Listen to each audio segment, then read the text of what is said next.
Good morning, stupid! Welcome back to hashtag 360 stupid. We are stupid people asking you smart people simple questions. King of stupid here, Mike check MICCCZECH as in the Republic. Welcome one and all, ladies and gentlemen, all other genders, fenders, benders. Woo woo! Wow, it's been a while, huh? I can't even begin to explain how much junk is going on. Actually, I don't think I'm even supposed to, legally. Everything we say, everything we do will be used against us. Imagine that. Anything we do, everything we do will, in fact, will be used against us. Social media, you want to post a picture? Oh, see, this, that, blah, blah, blah, bing, bang, bong. This guy is the bad guy. What? Oh, there's so much I want to say. There's so much that I feel that needs to be shared. But anything we say will be used to harm us. Everything we do will be used to harm us.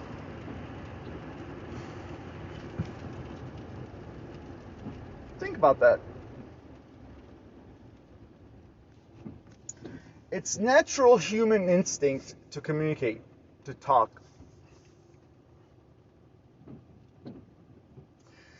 Our government, law enforcement particularly, utilize this human default. Fault? No. Human defect. By speaking, we then will cause ourselves harm. Now, technically, legally, according to the laws, we're supposed to, in a magical world, have things called rights. And now I got to thinking about this. Why is it called rights? Why not called lefts?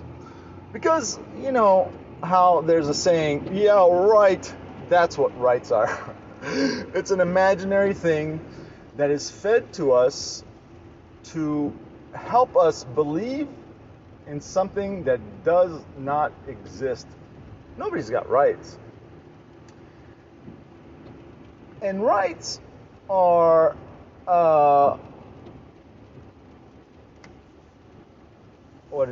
developed or written or imagined to be something that we're all technically born with.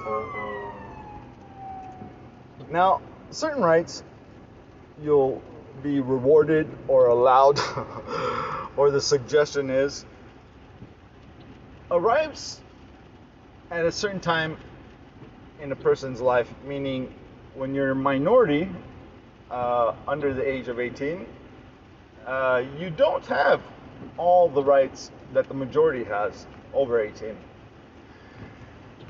The majority are considered adults. I think the word adult actually has a different meaning.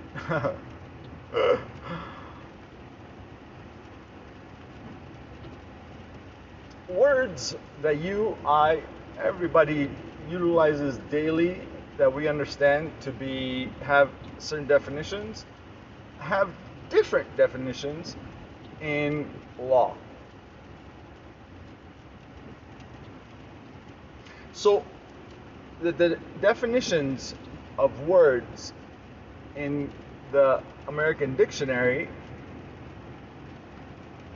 does not apply in court for some words, certain ways, certain things, blah, blah, blah.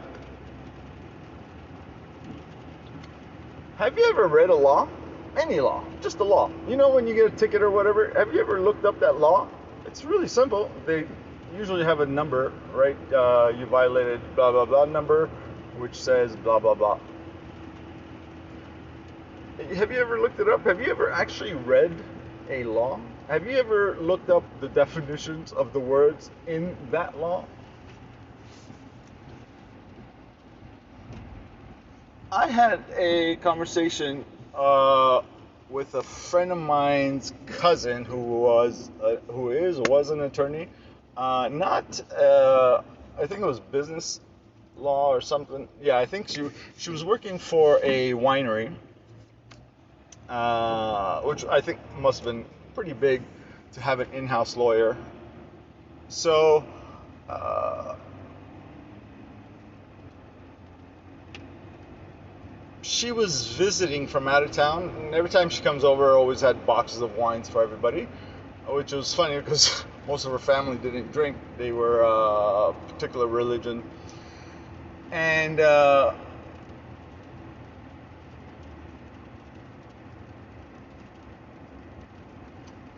my friend and her cousin were chatting, and I didn't want to interrupt much because it was obvious that they hadn't seen each other in a while, so they were just kind of catching up and stuff. And so there was a little lull. I just kind of threw it out there, and I said, mind if I ask you a question real quick about law? She said, sure. I said, I was having a conversation with a friend. We were debating on law, and my question was, or the question is, do laws make criminals? Because when there's a law created, then from that law comes criminals, those who violate that law. For example, let's say something simple that most of us are familiar with. The thing with the alcohol, I think it was regulated, and then prohibition. I think that's the word used, saying you can't have any alcohol. Now, certain drugs on this planet, people will kill to get. One drug that that can never be prohibited anywhere on this planet: caffeine. Caffeine, the number one drug in the entire planet. I think the second one's like sugar or something. Yeah, sugar is a drug. The people who regulate medications or other kind of drugs, or the people who not regulate but categorize different things, different drugs, whatever, are the people that determine what a drug is and whatnot, so on and so forth. So, alcohol is one of those drugs that, in America particularly, was incredibly difficult and unrealistic to eradicate. So, what did that do? That brought on an entire underground or underworld or criminal entity? No, what's the word? Industry. A criminal industry revolving around making alcohol, selling, transporting. I mean, it's a whole thing. I mean,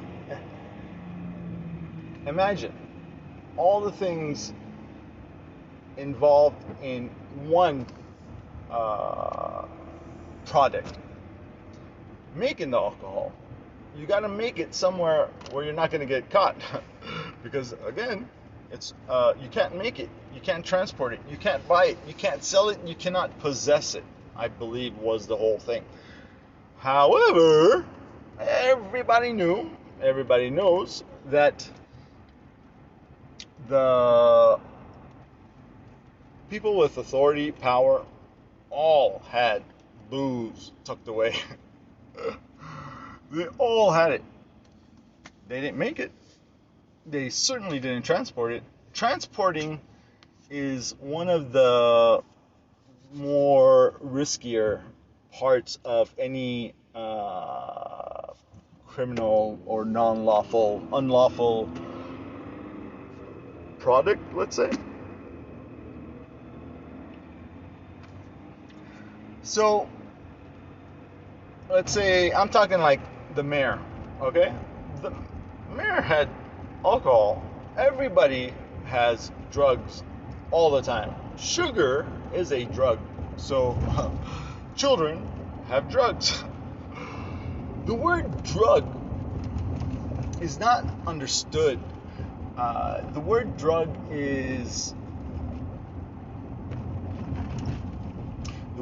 has a negative connotation.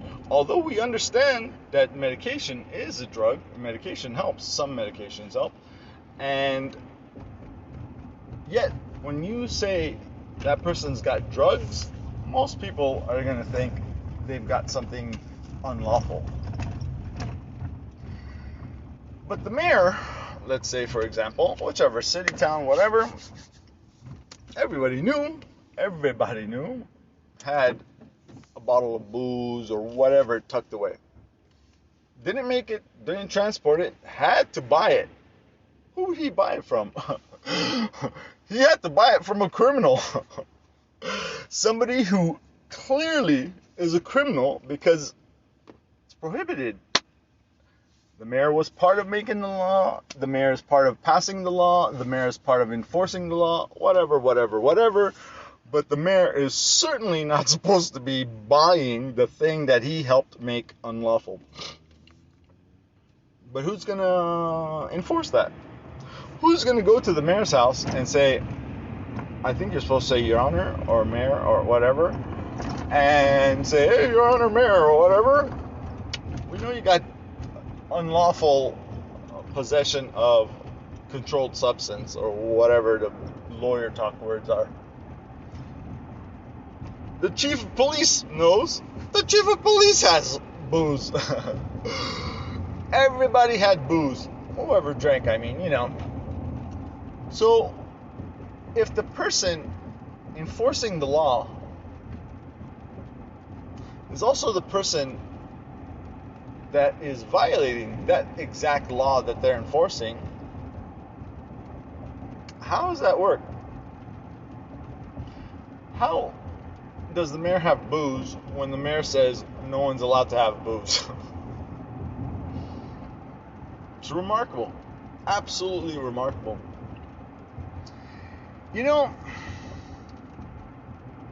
Every industry in our great nation is corrupt.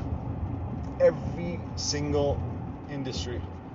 There's no industry in America that is not tainted. Churches? Oh, come on. How many reports have we seen and heard the horrible things they've done? Jails? Oh my God. Jesus.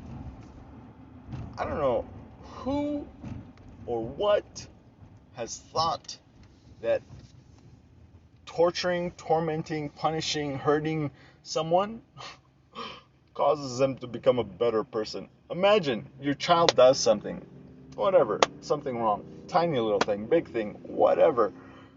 Does it make sense to beat the living crap out of that child, to put them in a rape cage, that their life is in danger, that they will be raped or mistreated, and then say, there you go, you're good now, right?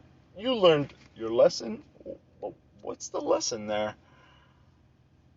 That to resolve any wrongdoing, violence, horrible violence, that's the answer to reducing crime? But if we reduce crime, let's say that sickening idea works. It doesn't work, by the way. If, in fact, that sickening acts of ugly things to human beings was to reduce crime, then what? What are we going to do with all the police officers? What are we going to do with all the correctional officers? What are we going to do with all of the massive industry built on creating laws, putting humans in cages for violating these laws or saying they violated it? Because, sometimes, innocent people go to jail. I think it's about 97, 98% of the people are actually innocent, but hey, who cares? I mean, we have to keep the industry alive because, well, it's a massive industry. And then what are we going to do with the police? They got to go somewhere. They got to beat people. They got to rob people. I mean, it's not right to just say, hey, police officer, gentlemen, women, ladies, men, whatever your gender is, you're an officer of the law, you have to be violent. We demand the sickening violence that we force our law enforcement to conduct. And of course, the entire legal system is based on the acts of our enforcers to enforce laws that nobody really understands. Judges frequently misuse the laws, don't understand the laws, have their rulings overturned. If you're lucky enough to have the money to pay an attorney to explain to the judge on why they were wrong.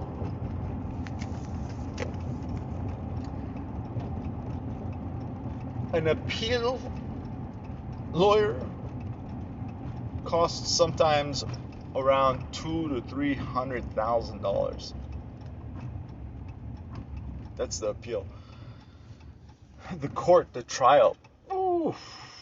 If it's overturned, then you got to do the trial, and then if it's not overturned, you got to. It's imagine $300,000 to try and convince 3 judges, because I guess it's supposed to be 3 on the appeals, that the lower court's judge was incorrect or out of court's order or whatever. And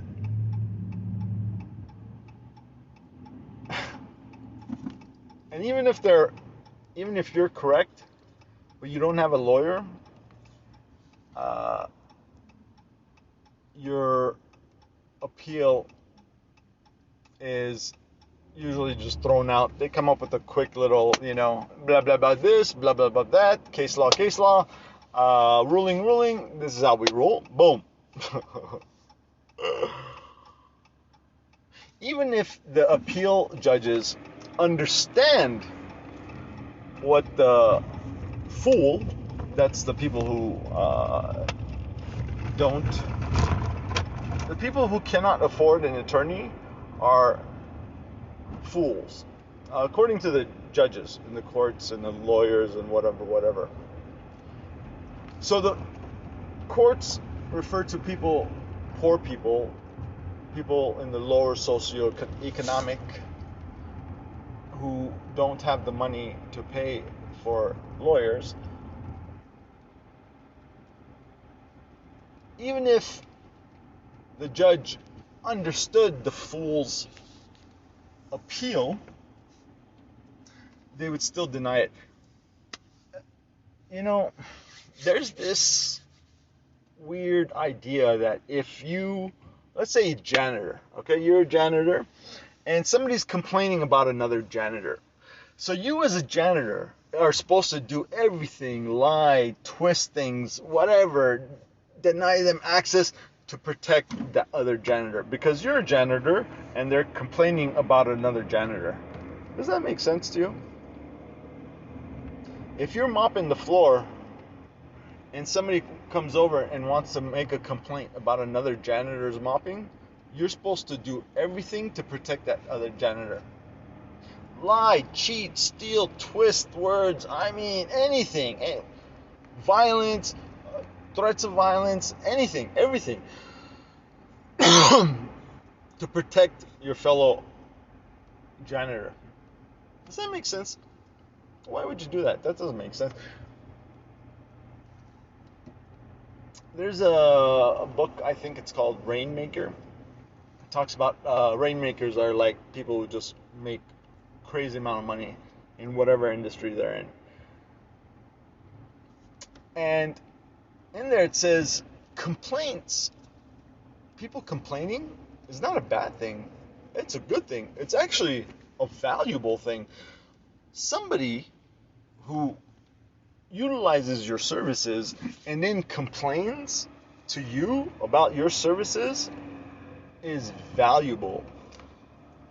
People, organizations, groups, industries, massive corporations pay people to find flaws in their system so that they could correct it. So when somebody complains to you about your service, that's for free. People are coming to you for free, not charging you money and telling you how to better your service. Think about that. That's a good thing. That gives you a leg up. However, if you complain about law enforcement, judges, lawyers, their immediate reaction is to trick you, is to twist your words, is to shoo you away. They don't want to hear it. And if, by the glory of some magical creature, they take into consideration the possibility to even waste their time and listen, or just review or consider reviewing, or whatever, they have an auto-generated response of, hey, we looked at it, we couldn't find nothing was wrong, nothing was done inappropriately. Thank you for your blah, blah, blah, blah. Especially if there's any type of claim. Insurance. What a scam. Oh my God. Auto insurance? It's mandatory by law. If your insurance runs out, the first thing they do automatically is to contact the motor department of motor vehicles or whatever, to notify them that you no longer have insurance on that vehicle. And if they see that vehicle, or if that license plate is read automatically, now that there's machines that read license plates and run them automatically, imagine that. Technically, legally, law enforcement is not supposed to run somebody's license plate without them having a